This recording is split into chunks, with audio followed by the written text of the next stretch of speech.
trên chương trình liên kịch 1800621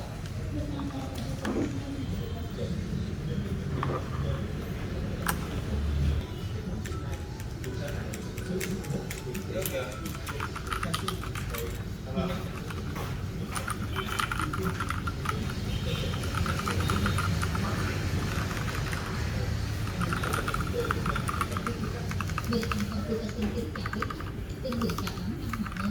Bên Anh Computer hân hoan triển khai chương trình khuyến mãi ưu tiên khởi động không khí rộn ràng mùa tiệc trường. Học sinh, sinh viên thủ tục nhanh chóng, đơn giản, lựa chọn dễ dàng cho các bên hoạt động sử dụng những lý do hành trên toàn quốc.